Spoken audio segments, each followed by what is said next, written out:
Hello बच्चों, last day हमने types of cell के बारे में पढ़ा।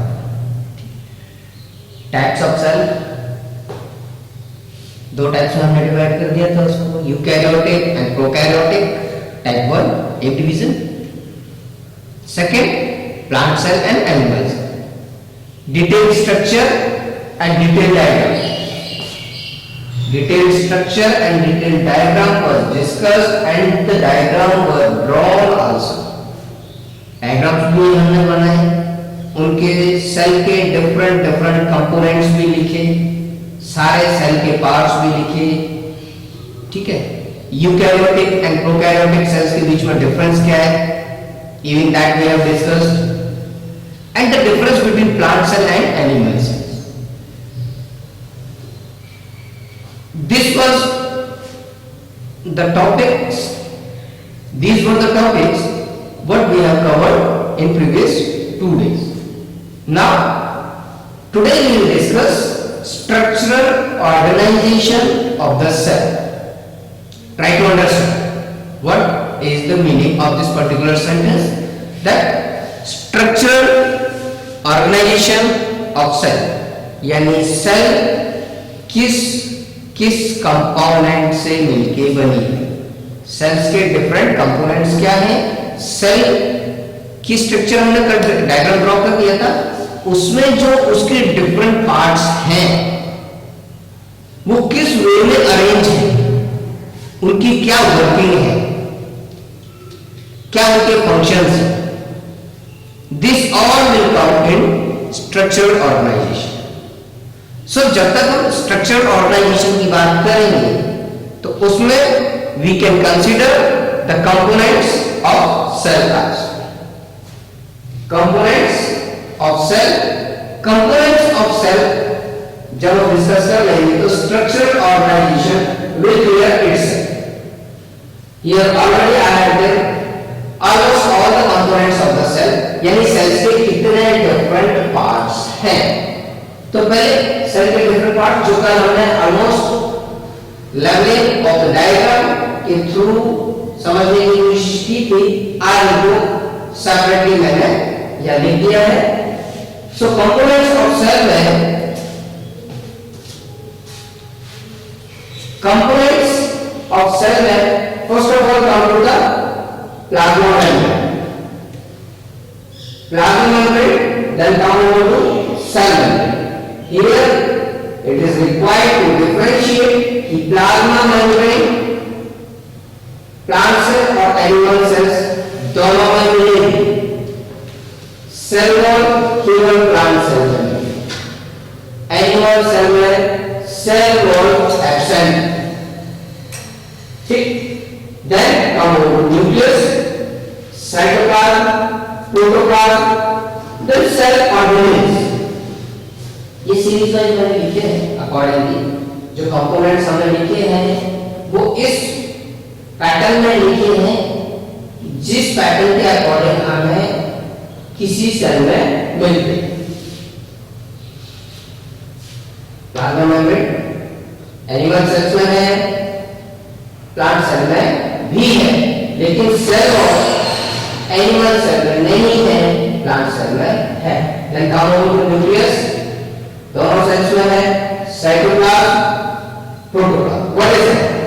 Nucleus is clear, centre of the cell, centre of the cell, इसको in fact brain of the cell भी कहते हैं। जब इसको इंडिविजुअली डिस्कस करेंगे topic wise, then will come to the detail one. अभी सिर्फ ब्रीफ में आप समझने की कोशिश करो। साइटोप्लाज्म, साइटोप्लाज्म का लिक्विड है, सेल के अंदर का लिक्विड, और सेल के अंदर जो फ्लूइड प्रेजेंट होगा that is known as cytoplasm.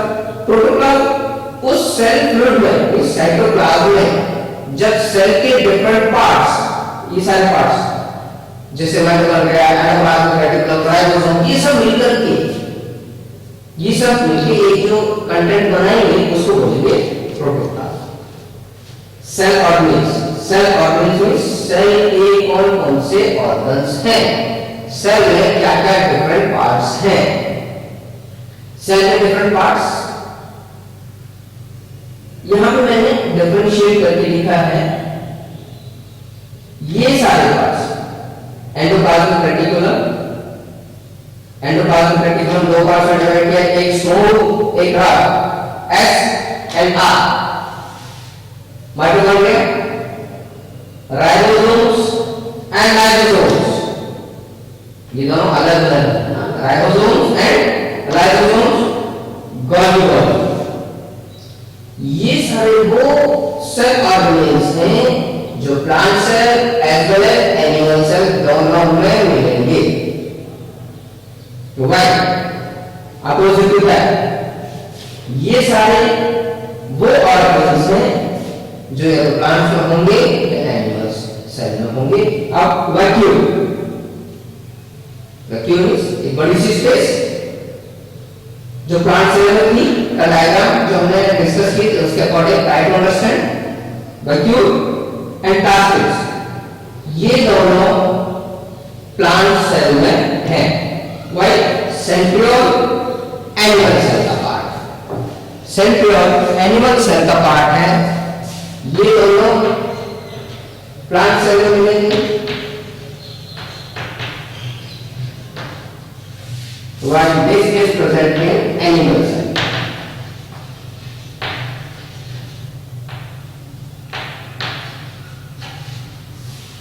ठीक, तो कंप्लीट सेल के स्ट्रक्चर्स को, कंप्लीट सेल के डिफरेंट कंपोनेंट्स को हमने इतने इजी वे में डिवाइड कर दिया, आपको लर्न करने में बहुत इजी हो जाएगा। ऐसे तो काउंट करने चले तो 5 6 7 8 9 10 11 12 13 ऐसे बहुत सारे पार्ट्स होते हैं और कंफ्यूज भी हो जाते हैं। इसको इजियर वे में हमने डिवाइड कर दिया। आउटर मोस्ट सेल के आउटर मोस्ट पार्ट से अंदर जाते हुए उसको हमने लिखा है और मेजर कंपोनेंट्स मैंने लिखे हैं। ये plasma membrane, cell wall, nucleus, cytoplasm, protoplasm and then cell organelles. Cell organelle एक अकेला कंपोनेंट नहीं, सेल ऑर्गेनेल्स में ये सारे कंपोनेंट्स और सेल ऑर्गेनेल्स को हमने डिवाइड कर दिया है। ये सेल ऑर्गेनेल्स वो हैं जो कि प्लांट सेल और एनिमल सेल दोनों में कंबाइन होंगे और ये सेल ऑर्गेनेल्स वो हैं जो या तो प्लांट सेल में होंगे या एनिमल सेल। ये सारी स्टडी हमें structural organisation of the cell में करनी और कंपोनेंट्स ऑफ द सेल में हमें ये सारी स्टडी करनी। So one by one we discuss all the topics. Come over to plasma membrane first. This.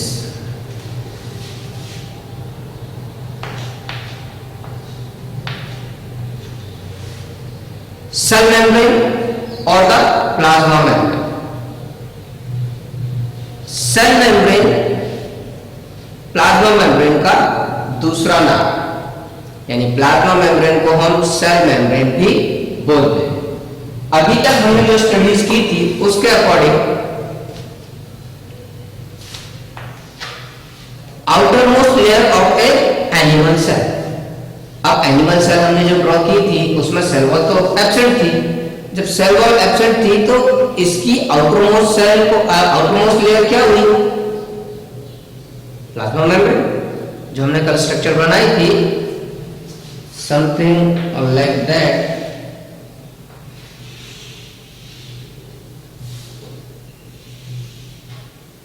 This was the plasma membrane.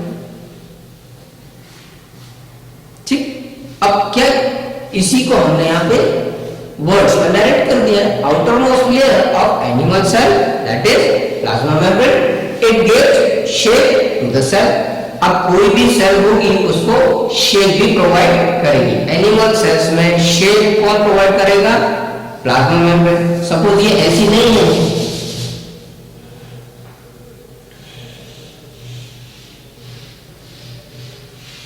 ऐसी है तो एक shape, this shape is being provided by plasma. दो मेजर फंक्शन इसके हमने देखे, एक outermost layer है, दूसरा शेप प्रोवाइड है। Third, it allows to move out और इन द सेल कंटेंट, यानी सेल के अंदर जो साइटोप्लाज्म है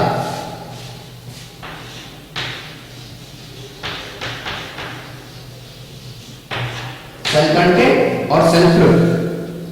सेल के अंदर सेल फ्लूइड है जो साइटोप्लाज्म है, और भी कुछ पार्ट्स है, गैसेस हैं और डिफरेंट कुछ मटेरियल्स है, उसको सेल से बाहर जाना और सेल में कुछ मटेरियल्स का अंदर आना, this is regulated by plasma membrane. So it allows to move out और इन द सेल कंटेंट और सेल फ्लूइड और some of the required materials. अब सपोज किसी भी सेल में कार्बन डाइऑक्साइड की रिक्वायरमेंट है, ऑक्सीजन की रिक्वायरमेंट है, वाटर की रिक्वायरमेंट है, तो ये हमारी सेल है और सेल के अंदर अगर कार्बन डाइऑक्साइड गैस, सेल में ऑक्सीजन गैस जानी है, सेल से कार्बन डाइऑक्साइड बाहर आनी है, सेल में वाटर जाना है, तो ये सारे प्रोसेस या इसमें से लिक्विड जो अंदर प्रेजेंट है ये बाहर जाना है साइटोप्लाज्म को liquid. This all is being governed, this all is being controlled by plasma। इसका एक डिटेल प्रोसेस है, वो अभी हम पढ़ेंगे बाद में separately. Other than these components, gases जब सेल के अंदर जाएंगी, गैसेस सेल के अंदर जा रही है, गैसेस सेल के अंदर बाहर आ रही है, so this will come under diffusion. इसको डिफ्यूजन में पढ़ेंगे। वाटर और साइटोप्लाज्म जब जाएगा तो इसको हम ऑस्मोसिस में, ऑस्मोसिस एंड डिफ्यूजन, ये दो डिफरेंट टर्म्स सेपरेटली पढ़ेंगे other than these components, right. तो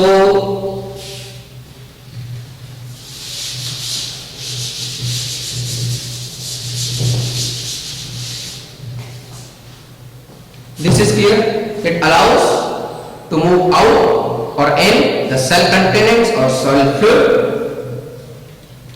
selectively, यानी एक डेफिनेट वे में एक पर्टिकुलर अमाउंट में ये अलाउ करेगा कि कौन सा सेल कंपोनेंट अंदर जाना चाहिए, कौन सा सेल कंपोनेंट बाहर आना चाहिए। This all will be controlled by plasma membrane और ये सेलेक्टिव वे में होगा, selectively. So it is called selectively permeable membrane. इस प्लाज्मा मेम्ब्रेन को सेलेक्टिवली परमेएबल मेम्ब्रेन भी कहते हैं और शॉर्ट फॉर्म में इसको बोलते हैं SPM। In short it is also known as SPM। Next, what is the next feature of cell membrane or the plasma? It allows diffusion and osmosis process. Diffusion and osmosis process. चलिए, जो अभी हमने discuss किया था gaseous exchange,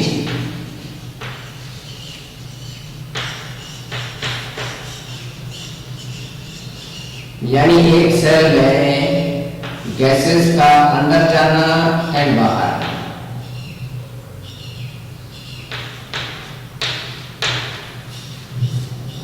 ये है diffusion. और water का कंट्रोल, लिक्विड्स का कंट्रोल, वाटर भी इसके अंदर जाएगा, रिक्वायरमेंट होगी तो अंदर भी आएगा। This is known as osmosis. Details afterwards. एक स्ट्रक्चर इसकी सेल मेम्ब्रेन और the plasma membrane protein and lipid से मिलकर बनी। Cell membrane is made up of protein and lipid. Lipid means fat. इसके लिए बहुत सारे मॉडल्स हैं, बहुत सारी थ्योरीज हैं, ये सब है क्लासेस में आप पढ़ोगे। अभी आपको सिर्फ इतना तैयार रखना है कि cell membrane is composed of protein and lipid. So this much is enough for you about the plasma membrane or the cell. की फैक्टर्स मैंने बता दिए हैं, ये सारे की फैक्टर्स आपको लर्न करने हैं। सेल कंपोनेंट के दूसरे पार्ट में we will discuss about the cell component के दूसरे कंपोनेंट सेल को अब हम डिस्कस करेंगे।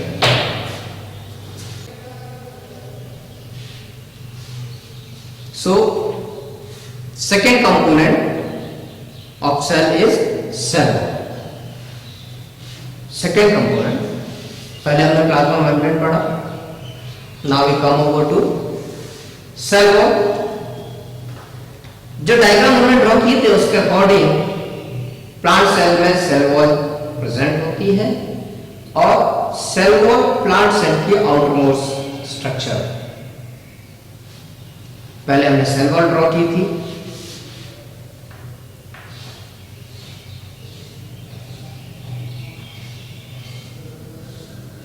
लाइक दिस, और प्लाज्मा मेम्ब्रेन इसके अंदर वाली स्ट्रक्चर थी। तो आउटरमोस्ट स्ट्रक्चर कौन सी हुई? सिंपली ये। So this is the cell wall.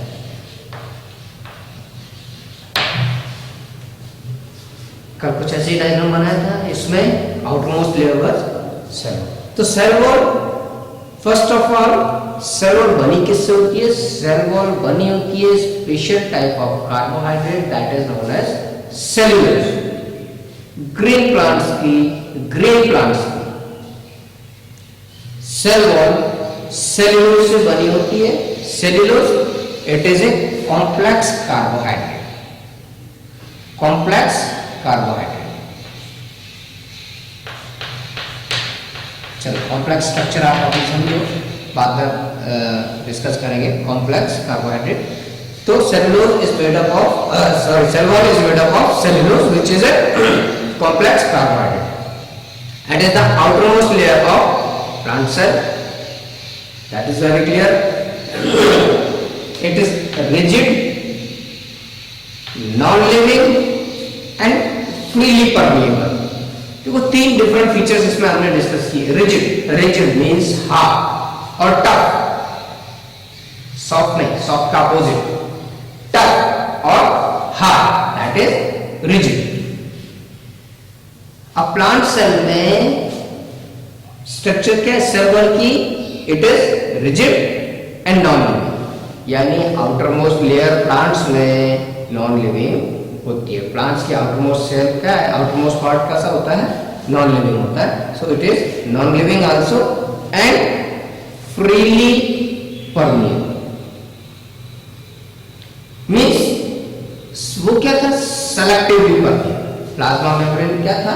That was selectively permeable, it is freely permeable. It provides structure strength to the plants. जब रिजिड है, नॉन लिविंग है, तो स्ट्रक्चरल स्ट्रेंथ भी प्रोवाइड करेगा, यानी प्लांट्स को सेल वॉल एक सपोर्ट प्रोवाइड करेगा, एक स्ट्रेंथ प्रोवाइड करेगा जिससे उसकी टफनेस रहे। डेफिनेटली जैसे plasma membrane shape and size shape provide करते थे, यहां पर सेल वॉल शेप प्रोवाइड करेगा, तो it gives definite shape to the cell. And one more thing, it avoids entry of pathogens to the cell.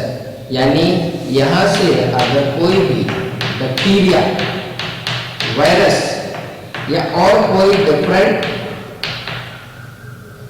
Pathogens enter करने की कोशिश करेंगे तो ये इसको प्रिवेंट करेगा।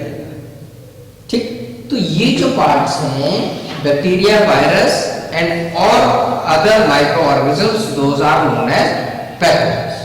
पैथोजन एक नया टर्म है आपके लिए। सो पैथोजन में हम वो सारी चीजों को इंक्लूड कर सकते हैं जो डिजीज कॉज करेंगी, like bacteria, virus and micro organisms. Bacteria, virus and micro organisms, इनको कलेक्टिवली अगर बोलेंगे तो हम पैथोजेंस बोलेंगे और सेल वॉल का काम है इन पैथोजेंस की एंट्री को avoid within the cell. So this was little bit about second component of the plant, that was cell wall. Now come over to the nucleus. जब कल डिस्कस कर रहे थे सेल की स्ट्रक्चर, उस समय भी मैंने आपको बताया था कि nucleus is the main part, major part, that is the brain और that is the master of the cell. So nucleus is master और the brain of the cell. इसकी शेप की अगर बात करें तो मोस्टली इट इज ओवल और spherical in shape, या तो ओवल होगा या स्फेरिकल होगा. Next, it regulates all the activities of cell. Cell में होने वाली सारी एक्टिविटीज, सेल में क्या क्या हो रहा है, किस एक्टिविटी को कब होना है. जैसे ह्यूमन बीइंग्स में ब्रेन सारे ह्यूमन एक्टिविटीज को रेगुलेट करता है. इन the same way nucleus, since nucleus is the brain of the cell, so it regulates all the cell activities. Next, it passes the genetic characters from one generation to another generation during the reproduction. यानी एक cell से दूसरी cell जब divide होगी, एक cell है जब दूसरी सेल डिवाइड होगी, या एक ऑर्गेनिज्म से दूसरा ऑर्गेनिज्म बनेगा, उसमें क्या क्या कैरेक्टर्स आगे प्रोसीड होंगे, उसको बोलते हैं जेनेटिक कैरेक्टर्स. उसको बोलेंगे जेनेटिक कैरेक्टर्स. यानी एक सेल से दूसरे सेल में जो कैरेक्टर्स ट्रांसफर होंगे उनको बोलते हैं जेनेटिक कैरेक्टर. और रिप्रोडक्शन मींस एक ऑर्गेनिज्म से दूसरे ऑर्गेनिज्म का जन्म होना. Origination of another animal, another organism from previous one. एक ऑर्गेनिज्म से दूसरे ऑर्गेनिज्म का प्रोड्यूस होना, दैट इज रिप्रोडक्शन. तो रिप्रोडक्शन के ड्यूरेशन में एक जनरेशन से दूसरे जनरेशन में या एक सेल से दूसरे सेल में कौन कौन से कैरेक्टर्स ट्रांसफर होंगे, this is also regulated by nucleus.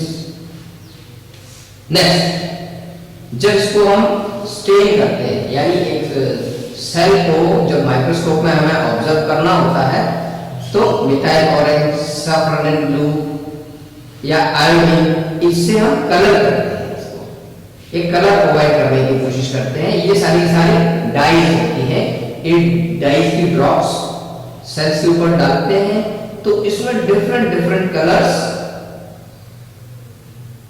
हमें मिलेंगे. यानी सपोज सैफरन ब्लू से हमने किया, मिथाइल ऑरेंज से किया, तो ऑरेंज कलर का ही डिफरेंट यूज, डार्क होगा, लाइट होगा, या बहुत लाइट होगा या बहुत डार्क होगा, वो इसकी स्ट्रक्चर के ऊपर, इसमें किस किस मटेरियल से बना है, कितना परसेंट या कितना कंसंट्रेशन प्रोटीन है, उसके बेसिस पर हमें पता लगता है. तो उसके अकॉर्डिंग हम आइडेंटिफाई कर पाते हैं कि कौन कौन से ऑर्गेनिज्म, सेल के डिफरेंट पार्ट्स हम डाइज के थ्रू या स्टेनिंग के थ्रू पता कर पाते हैं. स्टेनिंग एक अलग टॉपिक है, सेल की स्टेनिंग वो आपने सेपरेटली पढ़ेंगे. लेकिन जब हम सेल को स्टेन करेंगे तो it is darkly stained structure. Cell के सेंटर में एक डार्कली स्टेन्ड स्ट्रक्चर होगा. ठीक, सेंटर में अगर एनिमल सेल है तो, और साइड में अगर प्लांट सेल है तो. ना सबसे इंपॉर्टेंट बात यह है कि न्यूक्लियस किस किस चीजों से मिलकर बना होता है. न्यूक्लियस के कंपोनेंट्स क्या है. न्यूक्लियस के कंपोनेंट्स में अगर हम डिस्कस करें तो वी है nuclear membrane, nuclear material, nucleoplasm and nucleolus. Nuclear membrane, nuclear material, nucleoplasm and nucleolus. इसको वन बाय वन थोड़ा सा डिटेल में स्ट्रक्चर करते हैं। तो पहले let me make a small diagram of nucleus. So this is the structure of nucleus.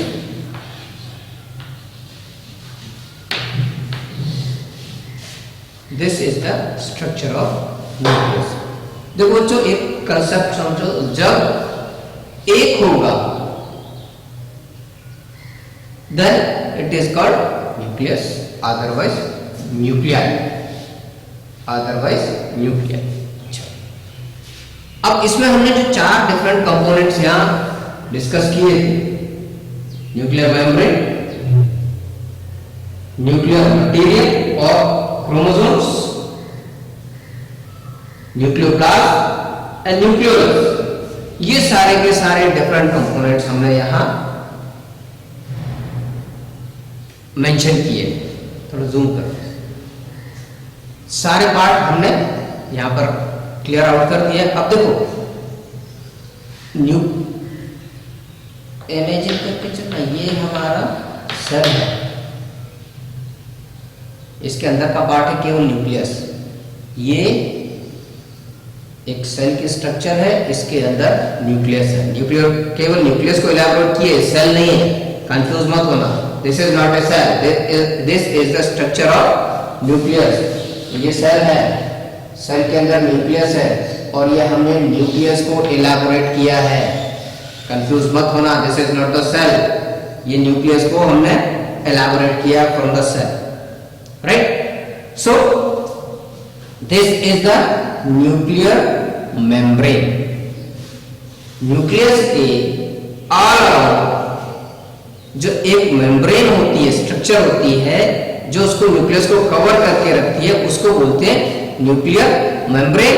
इसको हम एनवेलप ऑफ द न्यूक्लियस भी कहते हैं, न्यूक्लियर मेम्ब्रेन और न्यूक्लियर एनवेलप।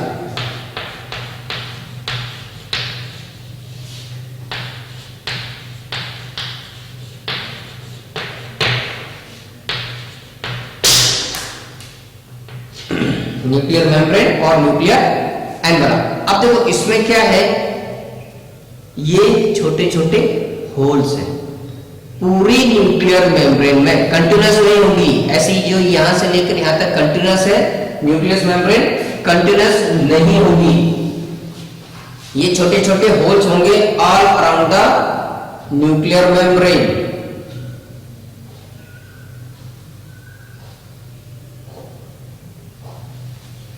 यानी all around the nuclear membrane छोटे छोटे होल्स होंगे, इट इज नॉट कंटिन्यूअस, जिससे कि न्यूक्लियस का मटेरियल सेल के मटेरियल से कम्युनिकेशन मेंटेन रखे, सेल का मटेरियल न्यूक्लियस में जा सके, न्यूक्लियस का मटेरियल सेल में आ सके। इसलिए ये कंटिन्यूअस नहीं होंगे, इसमें बीच बीच में स्मॉल होल्स होंगे, स्मॉल पोर्स होंगे, जिसको बोलते हैं न्यूक्लियोपोर।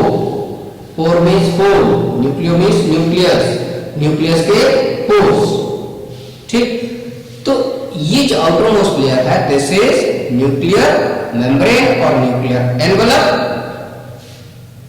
इस न्यूक्लियस के अंदर एक और लार्जेस्ट पार्ट होता है, एक आप ये समझो कि न्यूक्लियस के अंदर भी एक न्यूक्लियस है, इसको बोलते हैं nucleolus. The nucleus within the nucleus, that is nucleolus. और इसमें सबसे ज्यादा राइबोसोम्स, सबसे ज्यादा आरएनए यहां पर मौजूद है, ठीक। मैक्सिमम राइबोसोम्स यहां। Next, chromatin fibres. Chromatin fibres means nuclear material और द क्रोमोसोम्स। अब मैंने यहां क्रोमैटिन फाइबर लिखा है, यहां लिखा है क्रोमोसोम्स, यहां लिखा है nuclear material. All are same, all are same. Why? Because nucleus के अंदर जो जेनेटिक मटेरियल होगा उसको हम बोलते हैं न्यूक्लियर मटेरियल, वही क्रोमेटिन फाइबर्स। ये जो पिंक कलर की स्ट्रक्चर दिखाई दे रही है, ये न्यूक्लियर मटेरियल और क्रोमोसोम्स यही है, इनको हम क्रोमेटिन फाइबर्स बोलते हैं। अब होता क्या है, जब सेल का डिवीजन होना होता है, जब सेल डिवाइड होगी, whenever the cell is going to divide, तो ये क्रोमेटिन मटेरियल कुछ ऐसे स्ट्रक्चर्स में न्यूक्लियस के अंदर प्रेजेंट होते हैं, but it is during the time of cell division, केवल तभी दिखाई देंगे हमें, अदरवाइज नजर नहीं आएंगे। ठीक, तो उस समय हम इसको बोलते हैं क्रोमोसोम्स। अभी ये क्रोमेटिन फाइबर्स है, सेल डिवीजन के टाइम में ये कुछ ऐसी स्ट्रक्चर नजर आएगी, ये fibres will be like this, ये हो जाएंगे क्रोमोसोम्स।